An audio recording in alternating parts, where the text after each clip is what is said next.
apakah kita ingin dipandang, apakah kita ingin diapresiasi dengan cara yang berprestasi, atau kita itu ingin dipandang hanya sebagai orang yang punya followers banyak doang, tapi isi kepala kosong, itu kan yang beda-beda.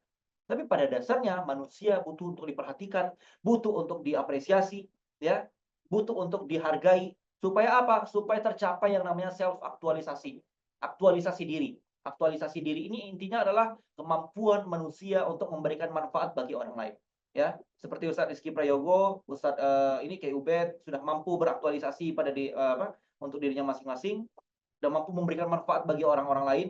Nah, itu tanda bahwasanya manusia itu sudah lengkap secara basic needs.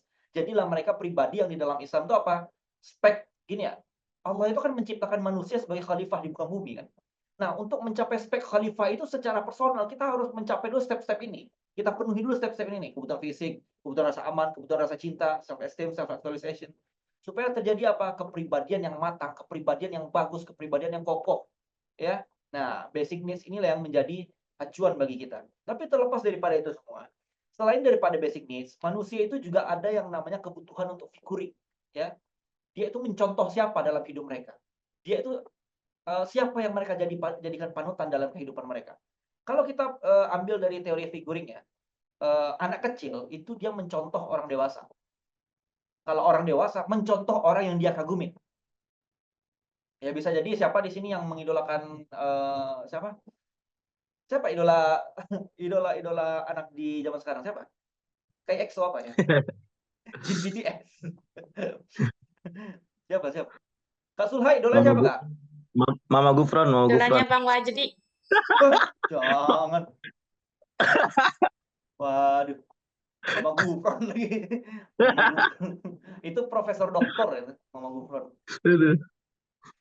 Nah, pada dasarnya anak kecil itu mencontoh orang dewasa. Mau dia itu kelakuannya baik ataupun buruk, yang namanya anak kecil pasti mencontoh orang dewasa. Ya, dia lihat orang dewasa itu seperti apa, itu yang dia contoh. Dia ngelihat ada orang dewasa ngerokok, ya dia contoh, ya. Itu kalau anak kecil. Tapi kalau orang dewasa, dia mencontoh orang yang paling dia kagumin. Siapa sekiranya orang yang dia kagumin? Oh, dia mengagumi perjalanan hidup si, Taehyung BTS mungkin barangkali. Dulu di masa lalu dia seperti ini, seperti itu, seperti ini, seperti itu, lika-liku kehidupan, lalu menjadi inspirasi bagi dia. Bisa jadi, ya. Ada juga orang yang mengagumi siapa mungkin barangkali ya. Aduh, saya nggak tahu lagi nama-nama idol yang terbaru ini, yang generasi terbaru. Siapa Ustaz Rizky? I JKT48.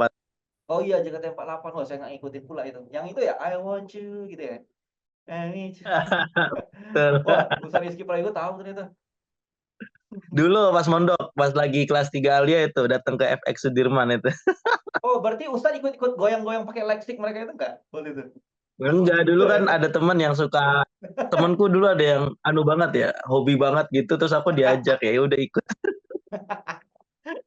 Ya, intinya pada saat itu, eee, intinya manusia itu butuh yang namanya figuring atau teladan bagi mereka untuk menjadi pribadi yang lebih baik.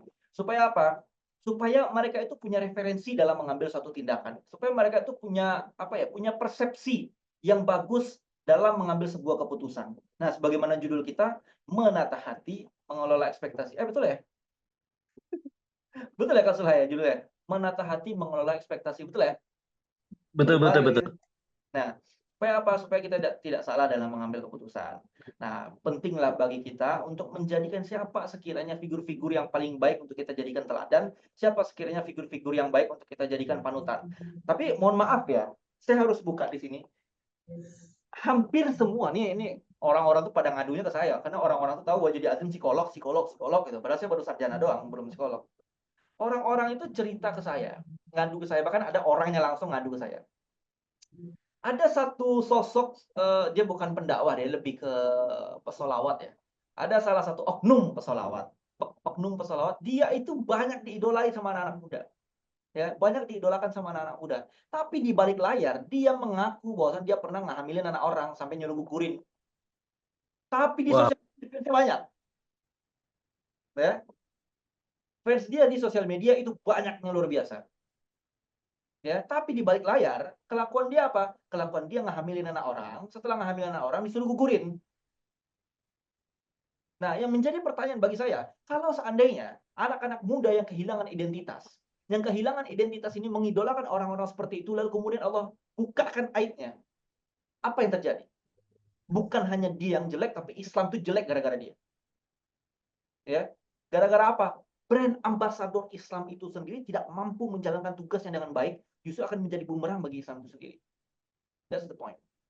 Ya, itu baru satu kasus. Ini banyak lagi kasus kalau mau saya bongkar ini. Soalnya orang-orang itu bercerita, itu kayak efek domino, cerita satu kena semua.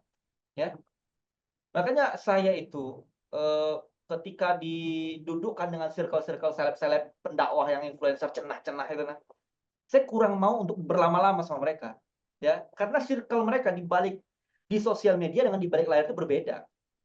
Oh, di balik layar mereka mampu mengeluarkan dalil-dalilnya, ya, mampu mengeluarkan argumentasi-argumentasi mereka yang sangat memukau dengan pesona-pesona yang membuat akwat-akwat teriak-teriak gitu ya.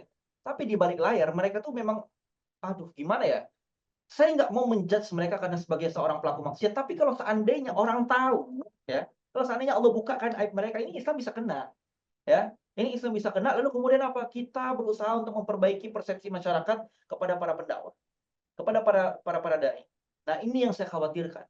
Ya, ini yang saya khawatirkan. Maka saya tekankan kepada teman-teman semua di sini, kalau bersama seleb-seleb pendakwah, sama influencer-influencer pendakwah, ya di zaman sekarang, bersikaplah biasa-biasa saja. Karena sejauh ini mohon maaf banget. Sejauh ini belum ada satupun influencer-influencer pendakwah yang terkenal itu yang betul-betul layak dijadikan panutan. Ini saya saksi di lapangan soalnya. Orang bercerita dengan saya melihat kondisi lapangan itu seperti apa.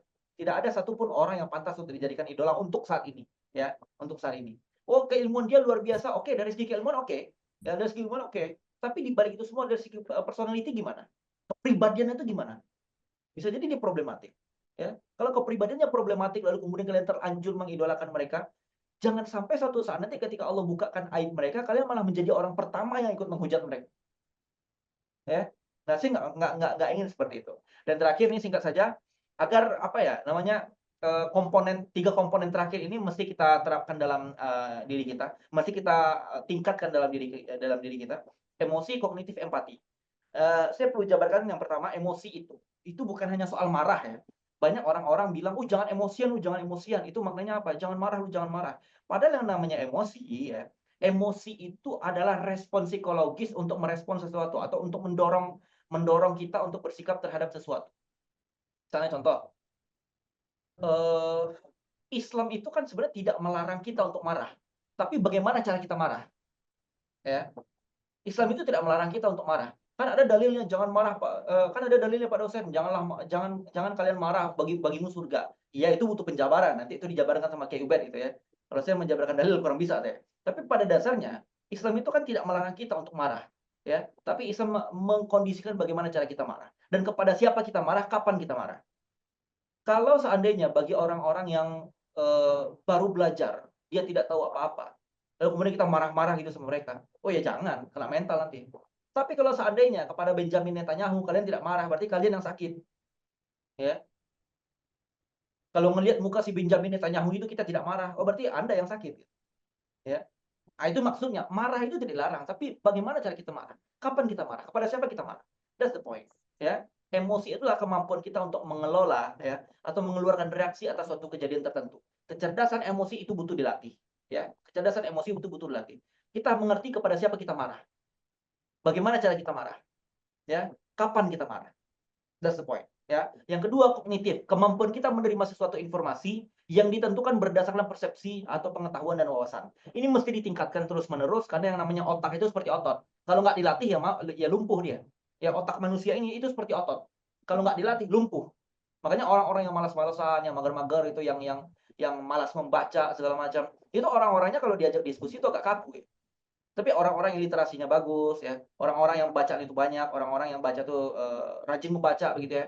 Nah, itu orang-orang yang kalau diajak diskusi itu sudut pandang itu luas. Jadi dia punya banyak referensi untuk kita gali terus-menerus. Nah, yang terakhir itu kemampuan empati, kita bisa paham perasaan orang lain. Yang membedakan kita sama binatang apa? Empati, ya. Yang membedakan kita sama sama yang dijabarkan sama kayak Ubed tadi apa? Yang AI itu, empati. Kita punya rasa empati, kita bisa memahami perasaan orang lain. Kita mampu memahami keadaan orang lain itu seperti apa. Ya, kalau seandainya orang lagi dalam keadaan kena musibah, kena tsunami gitu barangkali ya. kena tsunami. Lalu kemudian tiba nih orang-orang baru hijrah, baru belajar, tiba-tiba ngasih dalil, Anda, wilayah Anda banyak maksiat gitu. Kampung-kampung Anda tuh kampung maksiat, makanya Anda kena azab gitu. Nah, itu nggak boleh kita seperti itu ya. Kita harus mampu memahami perasaan orang lain supaya kita berada di posisi mereka, kita bisa paham kondisi mereka. Kira-kira gitu, Kak Sulhanafis, terima kasih. Singkat aja.